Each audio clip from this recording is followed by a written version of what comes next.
Hello and welcome back to the kitchen. Today I'm going to show you how to make one of my absolute favorite dishes. It is a harvest chicken dinner with vegetables. It's really good.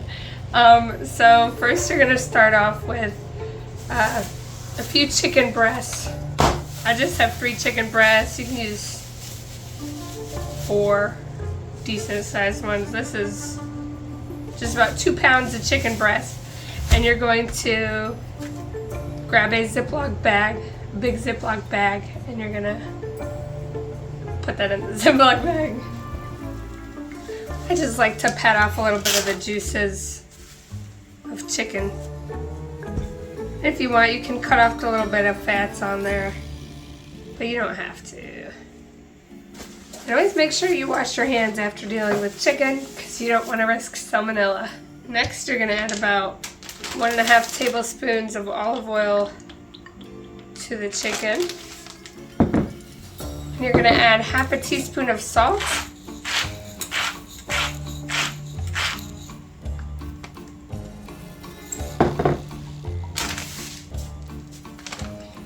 And about 1/4 teaspoon of black pepper.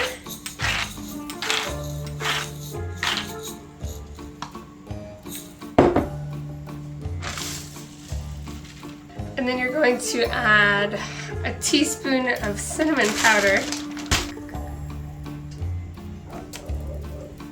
I'm such a sucker for cinnamon powder.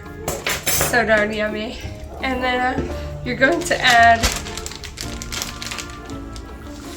4 minced garlic cloves, or you can use a garlic press, which is what I'm going to use. Also, fun fact, you can save your like garlic peels and onion peels and any of your veggie trimmings and put them in a Ziploc bag in the freezer until you have a bunch of scraps, and you can throw that in a giant stock pot on the stove and cover it with water and make your own veggie stock.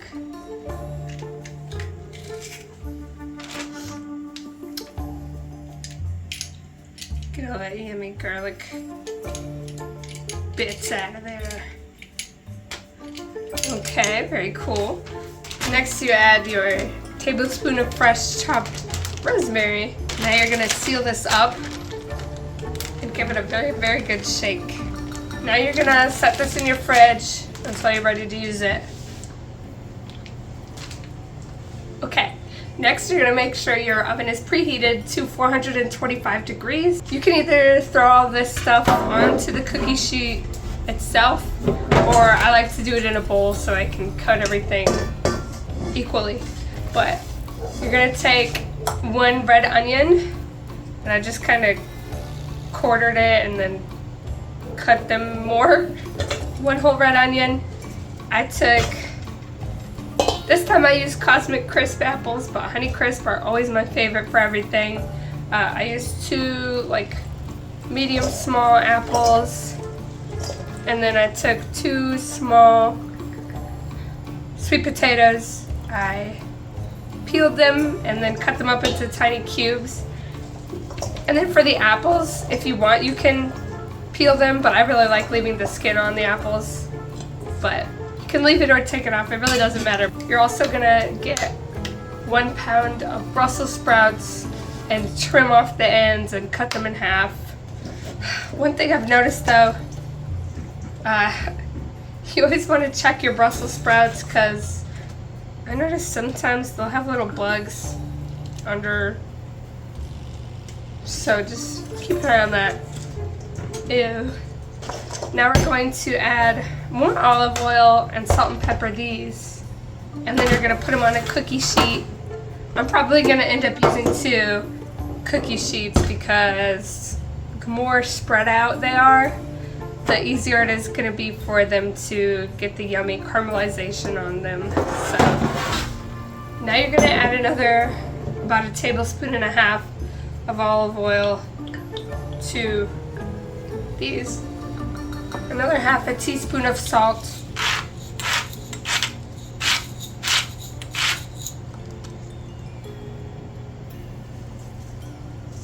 And then another 1/4 teaspoon of black pepper.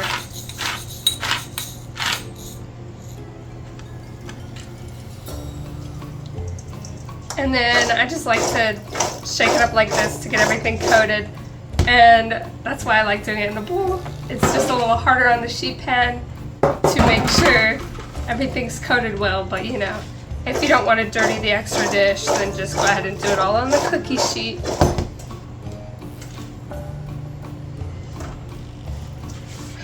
I don't know if you can hear it, but my guineas are going crazy outside right now. You're gonna get a pack of bacon and just slice it into little pieces and sprinkle that on top.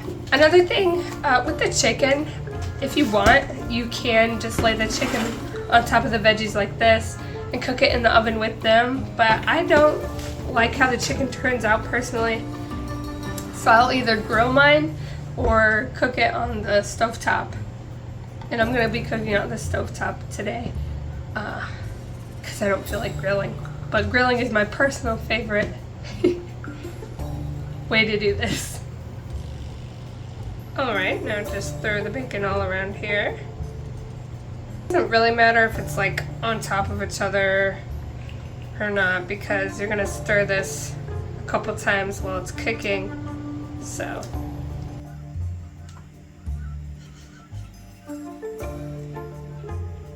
going crazy out there. I'm gonna have to go check on them. They are quite the characters. I sure do love bacon. I just think anything smoked is super duper yummy. Reminds me of camping all the time growing up, which I love to do. Camping is so much fun. Okay, now I'm gonna put these in the oven for about, you wanna let it go for like 20 minutes, and then you're gonna stir it around, and then just do it like 10-minute increments until it's as caramelized as you want it to be. And I'm also gonna alternate these as they go because they won't both fit on one rack. Anyways, you're gonna start off by preheating your skillet over about medium-high heat. I'm gonna throw some olive oil in here. Alrighty, so you can let your chicken, you can let your chicken sit for up to, you know, like overnight, but if you only got 20 minutes, you know, it'll be yummy, either way. But yeah, I'm gonna let this heat up until the oil is rippling so I can tell it's hot enough, and then I'm gonna throw my chicken on there. And if you want, you can flatten out the chicken a little bit so that it cooks more evenly, which I'm probably going to do. Chicken thighs though, those are pretty thin, so you don't have to worry about it. However, if you have bone-in, it's a little more complicated. I'm always nervous of bone-in because I feel like I won't cook it right or something, I don't know. But whatever kind of chicken you cook, however you cook it, make sure it gets to 165 degrees so that you know it's cooked through. If you don't have a meat thermometer, I would recommend getting one, but you just want to make sure the juices in the chicken run clear, and then it should be done. I'm gonna start off probably doing about 5 minutes per side, and then I'll check them with my meat thermometer because I have one. Alright, it's been 5 minutes, so I'm gonna give them a flip. I have a very nice color on them, as you can see. And I'm gonna go 4 minutes and then check them with the thermometer and see how they are. Alrighty, so everything finished up and it turned out beautifully. It smells amazing, looks amazing. I just sprinkled a little more of the fresh chopped rosemary on top, and I will come and show you guys. It is beautiful.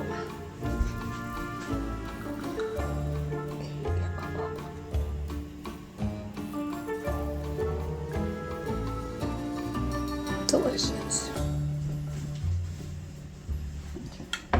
Okay, now let's give this sucker a try.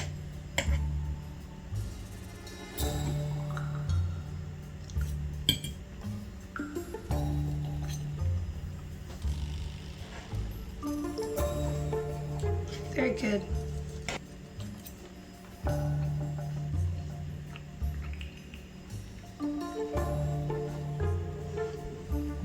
It is so yummy. This is a perfect meal for chillier days, or I mean honestly whenever. I eat this year round. The